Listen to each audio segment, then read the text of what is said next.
right, we'll get started. Well, thank you everyone for having us. My name is Will Douglas. This is my wife, Courtney, and we own the guitar studio in Fort Worth, and we are the main partners and distributors with Altamira Guitars for the entire United States and occasionally Canada. And I want to share some things with you about what it means to run a studio. How do you go about, making a relationship with a big company like Altamira that produces 30,000 guitars annually, moving up to 40,000. And what does it take really to start a business from the ground up? So I'm going to be covering a lot of things having to do with community, curriculum design, things like that. And my wife Courtney is going to be covering a lot of the things that you need to know so that the government doesn't arrest you for not paying your taxes and things like that, right? So you can see here, it's the Guitar Studio in Altamira, 40 years of entrepreneurship in music, history, community, the hidden responsibilities of the business, right? Slide. So just to tell you a little bit about the shop. So the Guitar Studio was founded in 1983 by Michael Dailey. So I was not even 1 year old when the studio first started. So I'm 41 just this past year. Michael Dailey moved here from Phoenix, Arizona, where he had been studying with Frank Kuntz. And some of you are at least familiar with Frank's Bach book, of course. Just about every guitarist owns a copy. He moved here and opened the first shop in the back of a small strip mall behind what's known as the historic Ridgely Theater in Fort Worth on Camp Bowie. And just a few years later, when our current location, which is sort of a two-story strip mall, opened up in about 1990, moved there, and we've been there ever since. And in 2021, we took ownership of the shop. So in between 1990 and 2021 is really a very important time for our business. So this surrounds what it means to sort of build community, right? So Michael Dailey was the first sort of real classical guitar instructor who hung a shingle in Fort Worth, right? And so he sort of had to build and engender a love of the classical guitar in a community that was more or less unfamiliar with it, right, at that point. And this started by very smartly picking the right place to open up. So those of you who aren't really familiar with Fort Worth, Camp Bowie is one of the streets that, and really the main street that the Fort Worth Cultural Arts District lives on, right? If you've ever spent any time in Fort Worth, there's a red brick road there that runs right in front of the Kimball Art Museum, the Amon Carter, the Fort Worth Arts Building, where Courtney works, and a number of other places, right? There's also a medical school there, the UNT Health Science Center, Texas Center for Osteopathic Medicine's right there. So a lot happens on that road, right? So Michael's decision to open up a shop there was very well thought through, right? We'll cover exactly why that is later. In 2021, unfortunately, Michael passed away. And I started at the Guitar Studio first as a student in late 2001, in November of 2001. And I, right up to my auditioning here, I studied with Michael to kind of prepare for my audition. And shortly after passing my audition and beginning my career as an undergraduate performance student here, I was also hired at the Guitar Studio. So I started teaching there in about 2005 or 6. And I've been there ever since, really. I left this out. I also did my master's and my doctorate here. So I kind of know every room in this building. I started under the Johnson dynasty, I guess you could call it, and finished there. So I have a lot of love for this school. But all the while teaching at the Guitar Studio as a means of course, supplementing my income, understanding what it means to be a teacher. It was a great benefit to me to be able to be in a room with someone who had been teaching for quite some time, so I could hear the way that he spoke and understand what it meant to build that community. And then in 2022, so we began our partnership with Altamira at that time we actually started ordering guitars from them earlier than that, kind of in late 2021, because I took possession of this business, and we all of a sudden we go, what on earth do we do, right? We didn't have a point of sale system. I didn't have the contact information for Michael's students. I just didn't have anything. And so by the time we managed to catch our breath and get in contact with all the students, which we had to do just by hanging a sign on the door saying, any student of Michael's, who comes and finds the door locked, call me. Very tough time, right? So when you're dealing with things like that, you're having to inform people that their instructor had passed away. It was very, very difficult time, right? And it was a difficult time for the Fort Worth community. Michael was friends with everybody, including, some of you may know who Van Cliburn was. He's one of the greatest pianists who ever lived. There's a huge Van Cliburn competition in Fort Worth every 4 years. So he was a sort of a cultural entity himself, Michael. So there was a lot of that going on. So it was a very crazy time period. So once we got everything settled, we go, how do we take care of this business? And we looked at the books and we go, we need to have more revenue. Right? We need to somehow find a way to diversify how we're bringing money into the shop. So I had been recommended Altamira, or to Altamira, by a really, really good friend of mine of many, many years, Renee Izquierdo, who I'm sure you all know. I know you know Renee very well, Sergio. Wonderful guy, one of the sweetest human beings you could ever meet, and an unbelievably talented musician, if you haven't heard him play. And so I reached out. I said, hey, we need some guitars. So they sent me a couple sample guitars, really liked them, students really liked them. So I ordered, I think maybe a half dozen or maybe 8 of them. They all sold, right? Almost immediately. I ordered at least a half dozen more. They all went out the door, right? And thanks to my darling wife, all of our invoices got paid super orderly and very quickly, and they took notice, right? And then they said, okay, we'd like to try out using you as a secondary kind of warehouse distributor. We'll see how that goes, right? So we said, okay, great. So they sent us kind of what now we consider a smaller number of guitars. It's about 45 guitars, and we put them in the secondary facility. And as we get orders, we just get them out within 24 hours. And Altamira had never had that experience in the United States, right, from any of their other, interactions. And all of the invoices were being paid very, very orderly, and they took notice. And then they decided, you guys are going to be our new home, right? So if you're going to send mail to Altamira in the United States, it comes to us, it comes to our shop, right? So they have become a very close partner. We love working with them. Hanson, the owner, is fantastic. Matthew and G is their head of marketing and a lot of things. He's kind of muscled in a lot of ways outside of the main factory, and he'll be here next week, right? Yeah, next week for a visit, which we always enjoy that. Let's continue. Let's talk about some. So community and knowing your role. So when you are leaving these hallowed halls, what on earth ought you do, right? Do you just open up a shop? If you do, who do you need to get to know, right?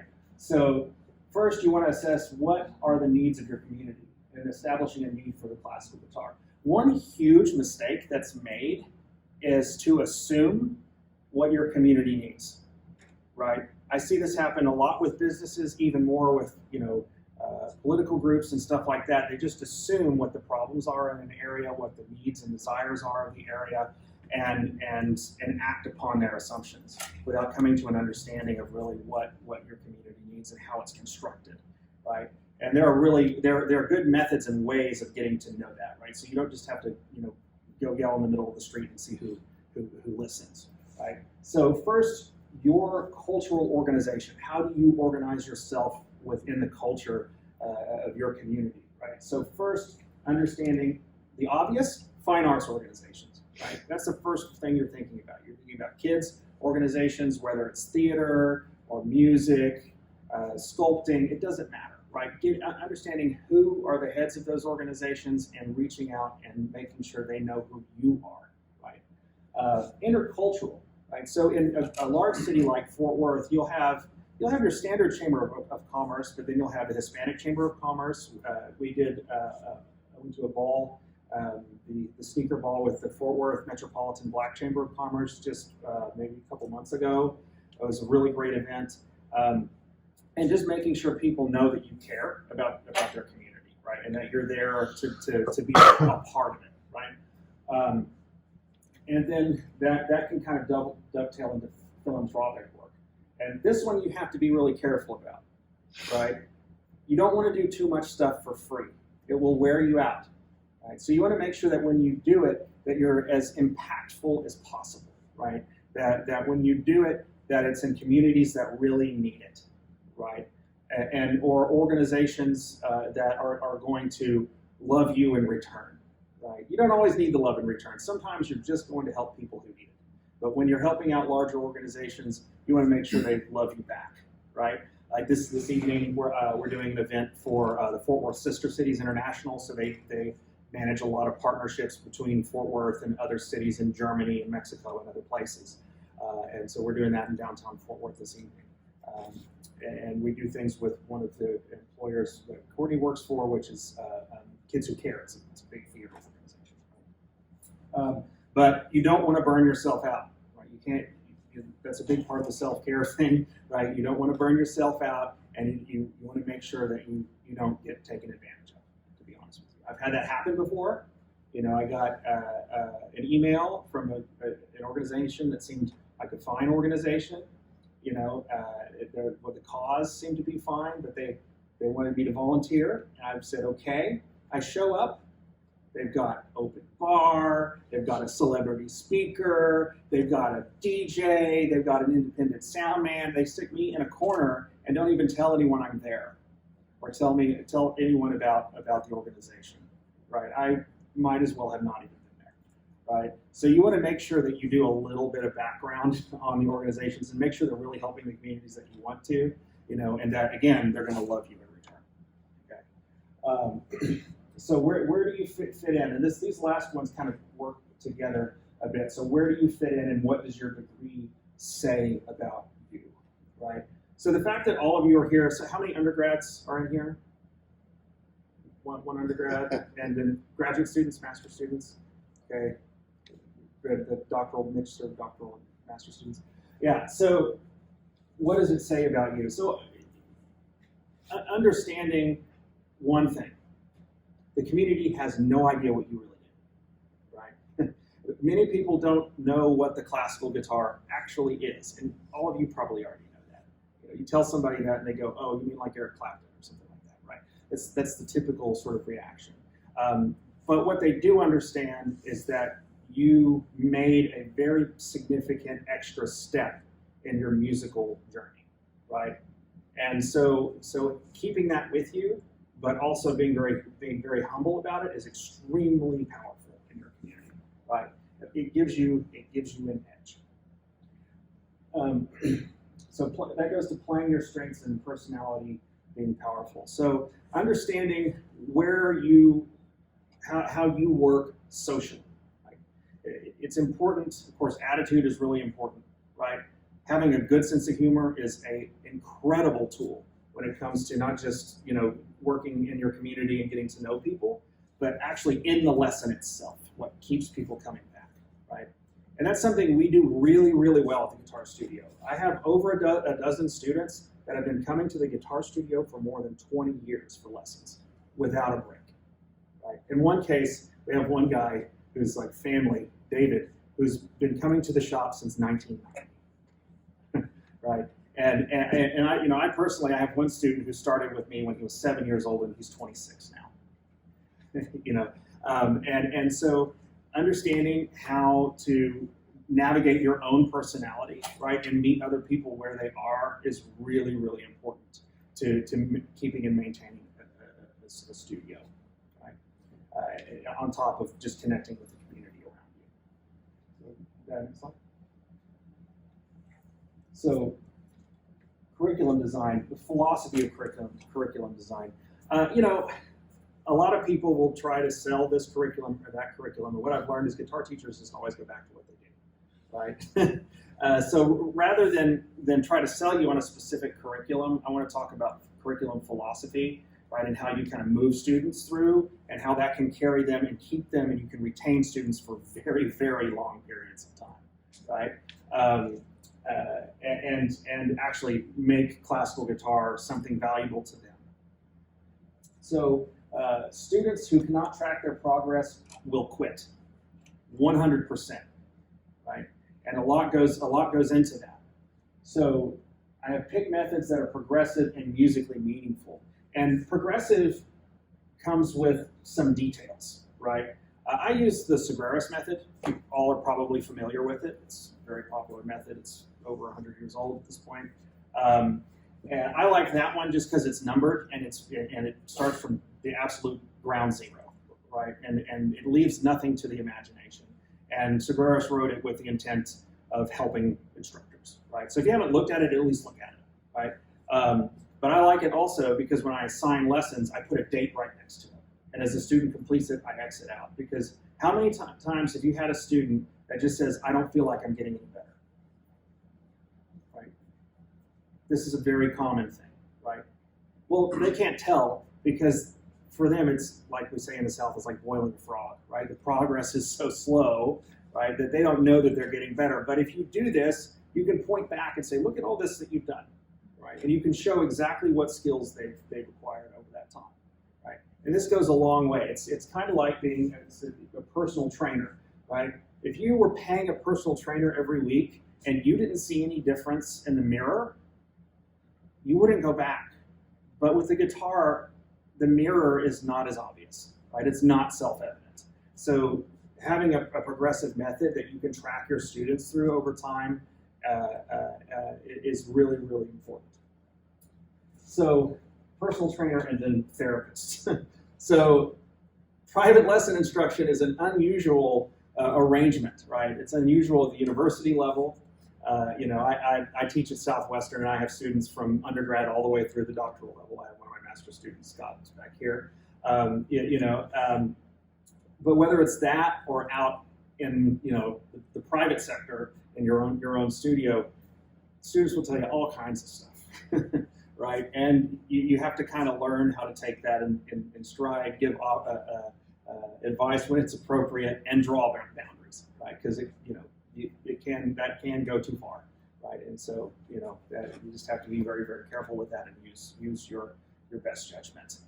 But if you're a very sympathetic person like I am, it takes a lot of learning how to kind of set some of those difficulties aside when you have students who have difficulties when you get home, right? It's very, very important. But that's one of the things, being able to do that is one of the things that helps you retain students and become a part of that community, right? It's how you have students who stick around for 2+ decades, right? Rehearse your opening lesson and recite it like it's poetry. So that sounds a little flowery, and I suppose it is. But one of the things that I would hear with Michael, because we taught just on the other side of the door from one another, is I could hear that first lesson being given to every new student. And it was the exact same words with the exact same cadence. He had that practiced, and it was beautiful, right? It was thoughtful, it was caring, it met the student where they were, and he was very, very clear that he had put a lot of thought into that. Because in order to keep students, you have to portray confidence, competence, right?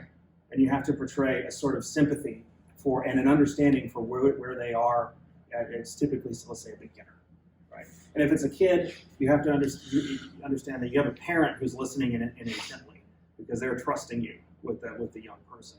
So having a very thoughtful first lesson is a very, very powerful thing, right? And then from there, you just go with your curriculum, you go with your intuition, right? And then always give wise reasons for every assignment, technique, exercise. Don't just say, do it because I said it, right? They don't like that. They're paying you. They're not getting a grade. They can leave, right? And so whenever you give a technique exercise, you want to give a very specific explanation of what is the payoff for them in the future, right? And in this way, you're kind of teaching them to teach themselves, of course, but you're also showing that you really have a firm understanding of why these things ought to be done, right?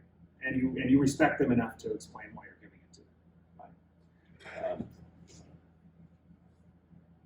right? Student repertoire. Now, this is really complicated, because you'll have students who like a lot of beginner stuff, and then you'll have people who are beginners who may want to learn the chaconne, okay? And I'm sure all of you who've taught for any length of time have run into this, right?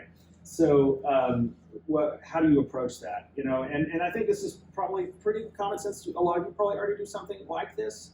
So having some shorter, less taxing pieces that encourage growth, some Carcassi studies, maybe some easy Villalobos, things like that, works really well for those kinds of things. But then, if they have an interest in exploring some big, giant piece, don't prohibit that, right? Now, that may be kind of counter to what you may hear some other people say, but you can explore and open up that world to students who are hobbyists in a careful way. You kind of have to go measure by measure and make sure they don't hurt themselves, right? Right? But you have to remember it's their life and it's their interest, right? And you don't want someone to spend their whole guitar life and not get to experience moments of music that they have a lot of interest in, right? So you do want to be very careful about it. You want to make sure that they get some skill acquired, but just completely prohibiting really big pieces from hobbyists, I think, is a bad move. I think it's a bad move. Your obligation as an instructor. So setting clear policies is massive, right? So everything from payment to some basic behavioral things, expectations for makeup lessons, all of that kind of thing, right? All of those things have to be in place from the very, very beginning and be really, really clear. We have all of that set up, and we've kind of changed some things as payment methods have improved, with technology over time. But we add all that stuff to our policies and make sure that everybody knows it right up front so that nobody gets offended. This is the least fun thing about running a studio, is asking people for money, right? Some people may love that. For me, I hate it. I'm not good at it, right? So it's important to, yeah, she knows. So it's important to have policies that you can blame your rudeness on. Right? So I can scapegoat, my asking for their lesson fee on that piece of paper that I gave them during their first lesson, right? So there's no surprises. And if any of you are curious, I'm happy to share what our policies are and how they work too. I have those documents. And don't be a flake, right? Don't overburden yourself and don't be a flake, right? They can take lessons from anywhere, and all of you are talented. That's why you're here. And you deserve to be paid, right? And you deserve to be paid well, because you're here investing in your education, and you're spending a lot of time and treasure to be here, right? So you are doing something that other guitar players most other guitar players have chosen not to do, right? So the issue comes still if you reschedule a lot, if you're late a lot, they are going, well, why would I pay this expensive lesson fee? If they can't even keep their appointments, and they leave. I learned that lesson the hard way early on when I was young, right? And upset some parents, just me being young and stupid. And it's embarrassing. It builds a bad reputation. People more commonly will talk about things that irritate them than things that they really enjoy. Right? You don't want to be the 1 stars on Yelp guy, right? So that one is really, really big. Next slide. All right, so last is kind of the retail side of what we're doing. So, the procedural part of the lessons, all of you I'm sure have taught. You've got some experience, you know how a lot of those things work. But the retail side, why do we do this? So before I just launch right into Altamira and all this, understanding that as a business, you're going to need a lot of different kinds of revenue, right? The lessons alone and gigging are, when you have economic forces that are acting on you that are outside of your control, like right now, economically things are different. We have a lot of inflation. We've seen slowdown in different areas, and it's not just us, right? It's all the businesses around us. So having a lot of different ways that you can pull money into your business is really crucial to your survival, right? So, whether it's the lessons or selling strings or guitars or maybe booking gigs for yourself or your other teachers, those things are really, really big, right? And you as a business owner have to remember you get paid last, right? Your obligation is to your employees, right? And so you have to make sure that they get paid what they deserve, right? So at the guitar studio, we pay more than anybody, right? We pay more, we have both in total dollars and a percentage of the lesson fee. We're a higher rate than anybody because we believe that artists like you deserve that, right? Deserve that kind of treatment. But on the other side of that too, I have to, as a business owner, understand what my obligation is, and that is to make sure that the money that they bring in, the amount of that comes back out, all has to be there. So I get paid last, right? So the partnership with Altamira really came from an understanding about what happens to you as a business owner, right? So as I said, we got introduced to Altamira by Renee Izquierdo, and how that relationship, like my relationship with Renee, began is really what this is about here. So it started with volunteerism. So one of the things I did early on, because I wanted access to these great players, I wanted face time, is I volunteered to pick up from the airport to go get coffees from when I was a student here, right? For Tom, if he had somebody flying in, I'd go and get, and bring, and if they needed a granola bar, I was the guy who would do that. And then the next time they came, guess which student they remembered? Even if I didn't play in the master class, right? They remembered this guy, right? And those sorts of things really make a huge impact over the arc of your career, right? And so early on, I happened to have an opportunity to bring Renee in for a concert back in like 2010, I think, or 9 or 10, and we just became friends. That's the other side of it that's great. When you do things like that, you actually get meaningful relationships out of it. It's not just a business thing. It's not just transactional. Right? These are people who you call when you're having a bad day, right? Which is great. It's great to have that.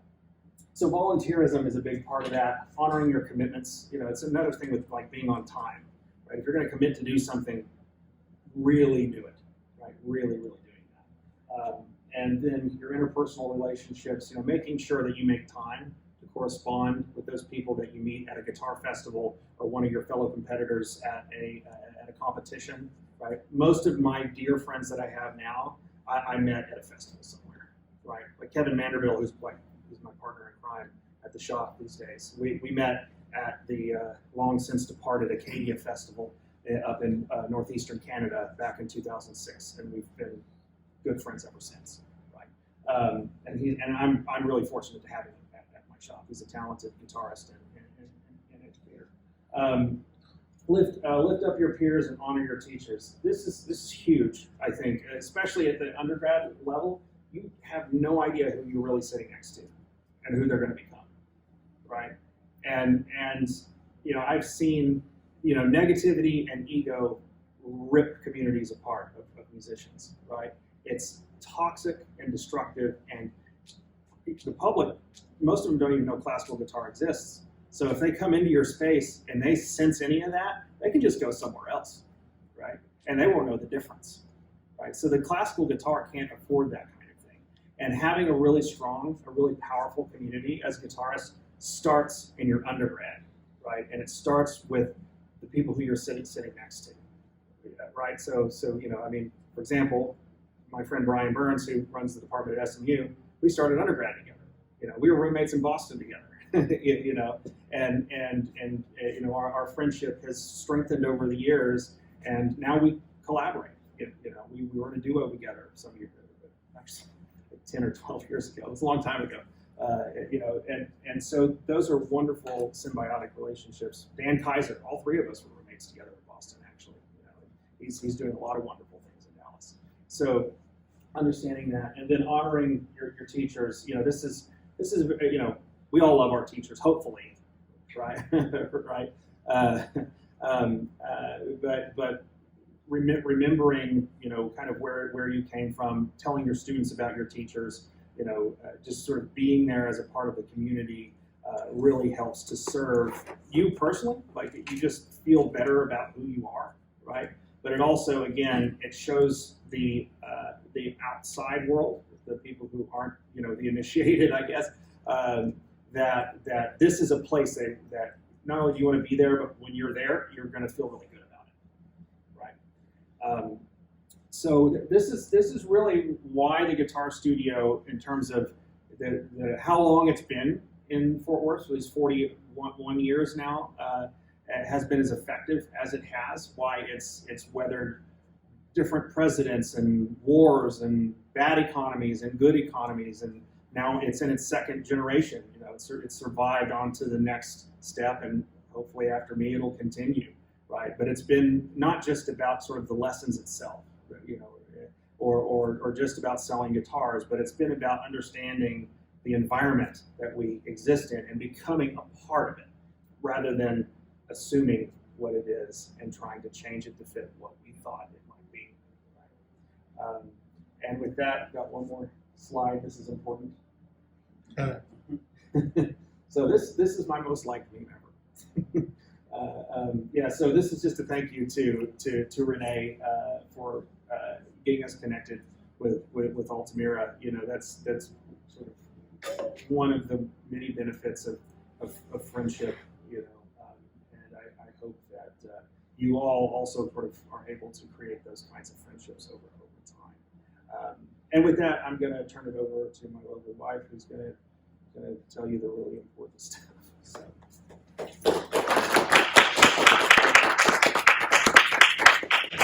Hello, everybody. I'm Courtney Douglas. You'll have to forgive me. I'm usually behind the scenes, so he's the talker. I'm the one that's doing everything in the background. So I'm going to try my best to give you some good information today. A little bit about me is I have been in the accounting world for about 12 years. Prior to that, I was in retail banking. So this setting up the business, running the business, that's my wheelhouse. So Will and I are co-owners in that way. He's the director, does all the music logistics, things like that, and then I do the back of house, so operations type thing. So I'm gonna this seems really generic, but it's really something that I would say, if you have an idea that you want to go on and do this and open a studio, work for yourself in any capacity, start now. Start learning these things, because as Will mentioned earlier, we didn't have any notice. We basically woke up one morning and we were going to take over the studio, which we were very blessed that was given to Will by Michael, but it was very scary and it was a mess. So the big thing is when you start, it's going to feel really overwhelming. So make a plan, and I'm very much a list maker. Make a list, just get it kind of organized from the beginning, because it's so hard to catch up afterwards. You definitely don't want to owe anybody any money. So anyway, so here's a couple of just little, just little touch points on how to kind of start the business process. Obviously, like Will touched on, market research. So you're going to look, what is your target demographic? Are you looking to bring in, grade level, lower level students? Are you looking to teach graduate, undergraduate type thing? Are you open to teaching anybody, any style at any point? That's something you kind of want to pay attention to when you're looking for locations and things like that, or even really just marketing yourself, because you may not have a storefront, but just so you kind of know where your best customers are.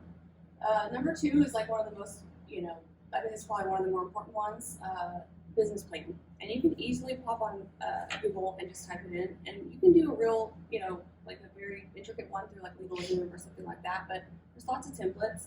What that does for you is it really helps you kind of give yourself a plan, a larger scale, like sort of gives you that extra like information that you may not have thought of till later, and then you're like, oh no, I didn't know that I had to pay taxes for that, or kind of stuff like that. So you really want to just set yourself up with everything you're going to want to do in that business plan. And then obviously you need to start with, this is if you're, obviously going to start somewhere like in a location, things like that, but it also, again, applies to even if you teach just out of your house. You're a business. If you have people coming to your home for lessons or you go to someone else's home, you're running a business. So obviously you want to look at we want to make more money than we bring in. So that's, kind of the big goal there. So obviously you need to really look at your overhead. And I've got like some really obvious ones like payroll, your utilities, furniture, if you're renting a space. But you need to also look at, your equipment costs for your guitar maintenance. As a Will, when I first met him, I thought it was strange that he had nails on one hand. And then I found out that that's obviously something that he does because he does play the guitar, pretty well, so little things like that you may not think about. You can write that stuff off. So just kind of always give yourself a big list of any expenses that you might incur and start with that. That's going to be your starting number. And then after that, you kind of want to take a look at how you'd like to fund your business. The rule of thumb is they say have about 6 months worth of like full payroll, your entire costs to float you, because most businesses don't make a profit in the first year. So you really want to try to have a good backup, and that's why it's so important to know your costs. And then you can also set your rates and your fees based off of those costs, because you got to think about that stuff coming out of those. And obviously that kind of parlays into the business credit. Working on your personal credit is just as important, because once you do try to start getting some loans, like Will and I were, we were grateful during COVID that we were able to get an SBA loan to kind of help float through all of that. And obviously we all had a hard time doing that. So, just sort of making sure that you're all squared away in personal and business credit, and learning how that works too, because then that kind of helps you with your borrowing power for later on. So we can go next one. It's the arrow. Oh, okay, sorry. So there's just a couple of little blurbs here on the different business types, obviously. So, a lot of times out of the gate, you're going to be a contract employee. So if you wanted to, again, my goal, I'm not a CPA, so I can't give you like a lot of actual tax advice. But my number one thing that I tell people when they ask is keep it separate. Always keep it separate. Even if you end up doing a DBA, which is just, basically you running your business through your taxes, and you'll do a Schedule C on your tax return, keep a bank account that's separate, because, again, that's going to be all, you don't want to commingle your funds. And so your DBA is pretty simple to do. It's like $25. You go on to this, that's the Secretary of State that you would go to for that. But the limited liability corporation is what I would recommend, only because that really protects you via tax time. So it's just a lot less tax than self-employment taxes. So, that's something to look into if you decide you want to go those routes. And then obviously there's different, like I said earlier, there's LegalZoom. There's a whole bunch of different resources out there to sort of like help you decide which one's right for you. Then you need to check your permits. Obviously all of that varies based on where you're located and what we do. You need to either have your social security number, or you can apply for an EIN, which I also recommend, because again, it keeps everything separate for you. If you sell items or, retail, even things like, repair, guitar repair, things like that, you want to make sure that you know when you need to pay sales tax. And there's also, for LLCs and up high, there's a franchise tax report. So basically really just going to the Secretary of State's website kind of gives you a lot of overview on just how, like, what you need to do to get those things started. And actually with the sales tax, the IRS gives, like every quarter, I think they give like an online sales tax kind of like webinar, and I found it really helpful. And so you can just visit the IRS website for that. And the big thing is, again, what we kind of came into, that we really didn't have a lot of things in place. And so, and I'm learning how the guitar world works, how the lessons work, how everything, so we could set that up well on the front end. And so we fell a little bit behind, because obviously we had to just go and start teaching students and get people in there.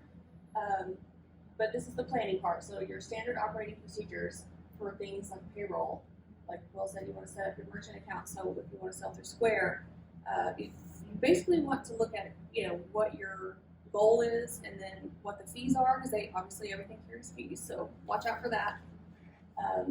But really, like, the main thing too, and I would recommend this for even a sole proprietor, is use accounting software. QuickBooks, Intuit, anything. There's a bunch of different trackers on there for your phone, because you track your gas mileage, you can track, the mile, just you track so many things, and you want to write those off, especially if you're going to do it as a sole proprietor. you want to write every single thing that you can off. So keeping all that stuff separate with the accounting software is great. My last kind of tidbit really is just sort of a general thing. I always encourage every business person I talk to talk to a CPA. Like, you don't have to really pay them. I know that can get expensive, but do like a consultation and just say, here I am, give me the key points. That literally saved my life because I was just overwhelmed, didn't know what to do. So I finally found a really awesome CPA. And a lot of them now are remote, so they could, they're a lot. It's a little bit changed in the accounting world where they bill you for every single thing, with an email or anything. I'm finding a lot of CPAs that do lots of remote work, and they're kind of packaging that all in together with their fees. So if you don't file your taxes with a CPA, which is fine, at least meet with one and have some, because the big one, and I wrote down a couple little things. The big one is really for y'all to be your contractors, 1099s. So make sure when you're doing a gig or playing for someone else and you're receiving money, you have a W-9 that you want to hand them, depending on if you want it to be personal or business. And then you also want to look into quarterly tax payments. The most important thing I want to leave you with is if you're 1099, look at how much you can do it as estimated paying tax, because no taxes come out of that. So then you could get hit with a very hefty tax bill because you're not taking any of those out. So you just need to factor that in. And on the next slide, I'll give you a little bit of the resources to kind of find out some of these things. So next week, ironically, is National Small Business Week, which I just figured out while I was researching, so thanks for that. They're actually having a summit for the SBA on April 30th and May 1st of next week. So I'm signed up, and I'm ready to learn. It's like a big virtual webinar they're doing. So if you're interested in that, just go to the SBA website. And basically everything I was talking about earlier can also be found on SBA.gov. That's like your biggest resource, and it makes it less complicated. It's a very, very basic kind of thing, because I know he's the other artist, and this isn't his wheelhouse, so it's like he doesn't want to spend a lot of time on it. So that's a really great kind of, resource there. And also you can look at funding. There's all kinds of funding. Look for grants. Look for anything that you can do, especially if you're a student. There's lots of different things you can look for there. And then there's also the Small Business Development Center for our area is at TCC, I believe the South Campus. Is that the one that's on the other side of town? South Campus. Yeah. But anyway, that's where they're located, but I found them to be really helpful. They have mentoring programs, they have one-on-one coaching programs, and it's all free. So it's part of, their small business startup, and they're doing a webinar next week also. It's just completely small business startup, so then you can check that out.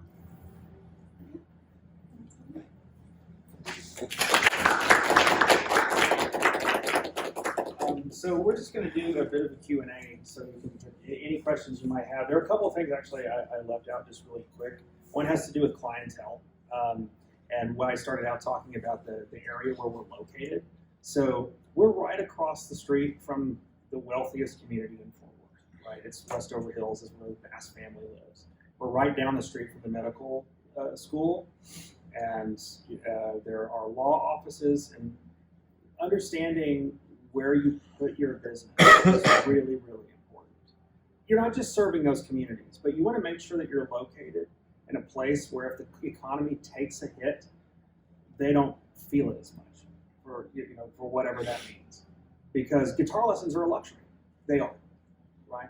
And if you go for just the place that's the cheapest or whatever, there's a good chance you're going to have a really hard time keeping your doors open. Because we have a lot of our business that are people that just happen to drive by.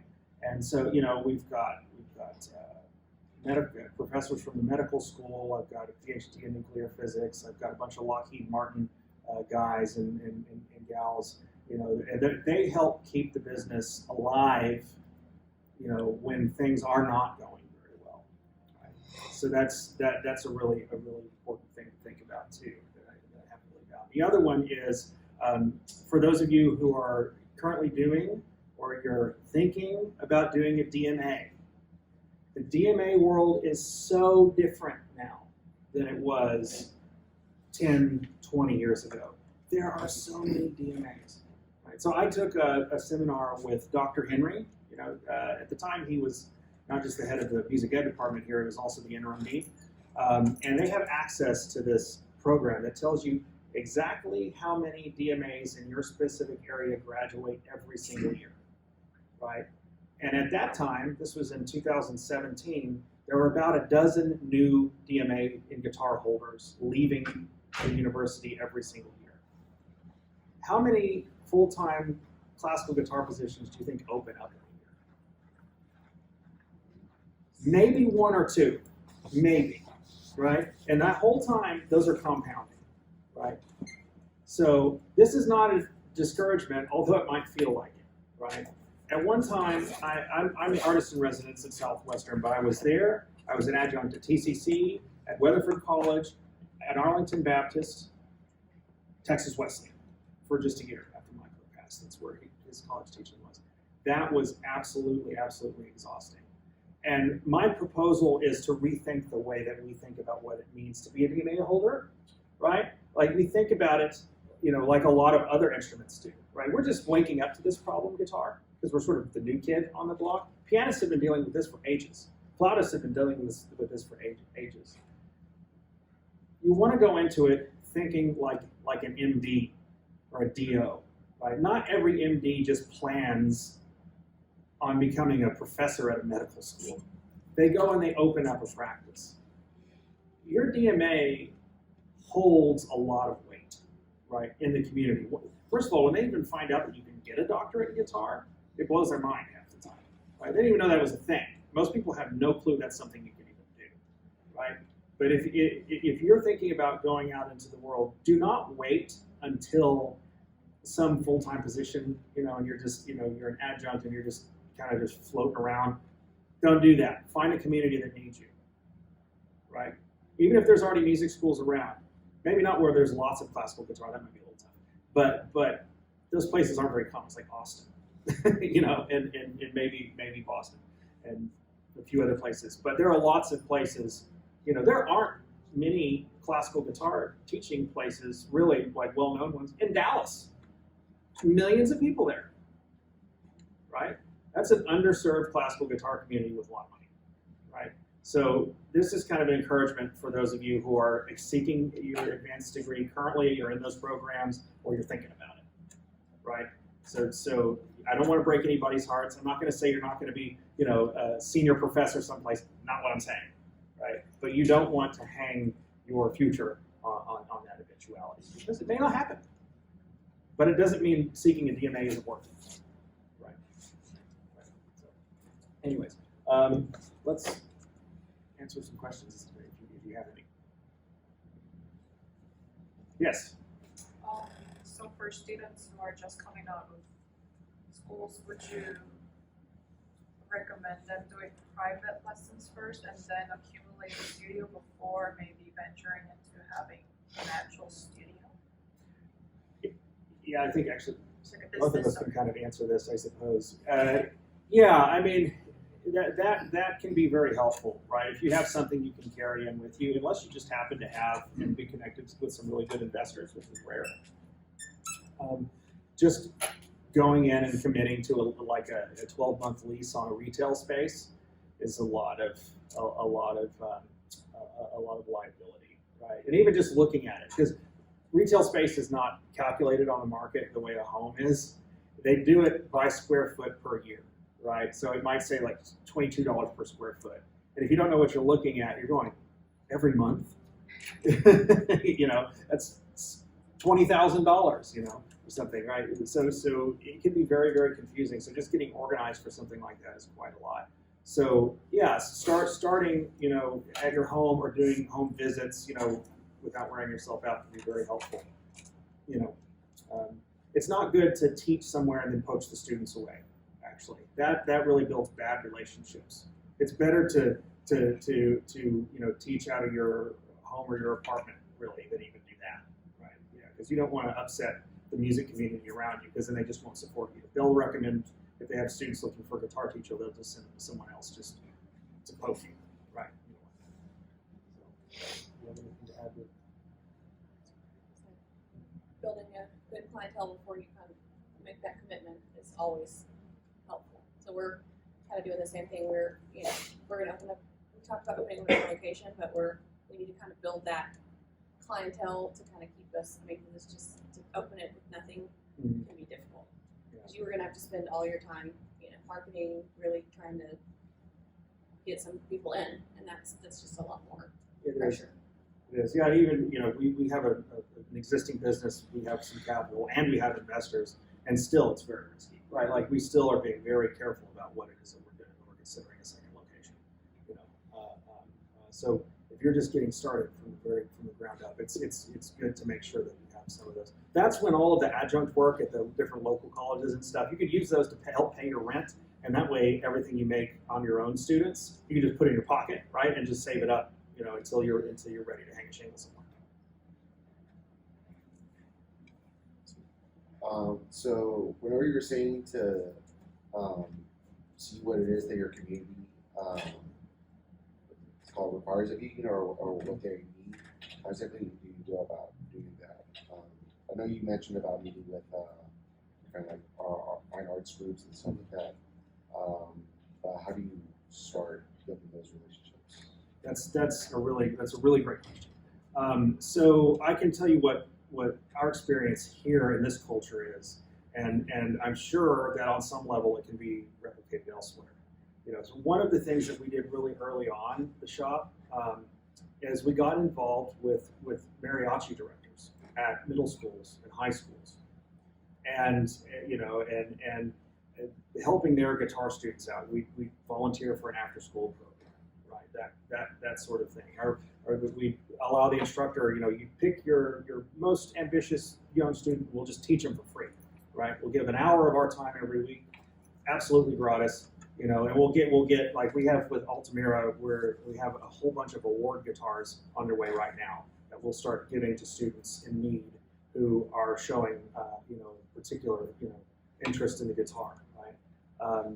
And then finding out what your most, especially larger cities, have a fine arts granting organization, and even if you don't necessarily get a grant award, they have like applicant meetings that you can go to, and you can meet a bunch of people who run a bunch of different fine arts organizations in your city, right? And this is when the personality thing has to come out. And if I'm not naturally so extroverted. I learned how to do that actually here because I suffered from wicked stage fright, and just guitar helped me come out of that, right? But it's something I really had to work on a lot over time. And so, getting in those rooms and then just letting yourself maybe even make a little bit of a fool of yourself, just do that, and then the Chamber of Commerce in your area has really good lists on things like this as well. In Texas, there is the Texas Commission on the Arts, and they have art calendars, like the Texas Guitar Quartet's on that calendar, right? So, they actually get grants from that. So when they go and play performances, or at least it was this way, I'm not sure if they're still doing that. Probably are. Those guys are fantastic. But they, the commission will actually supplement, kind of the fee, in different places. So that allows them to take time out of their busy schedule. As you know, all those guys are very busy, right? To do things, some outreach things, and they can still pay their bills, because that's really important.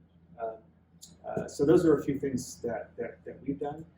Also, just going to hospitals, and places like that, and saying, "Hey, I'm a guitar player, and I would like to play for your patients for nothing," right? That's big. That's really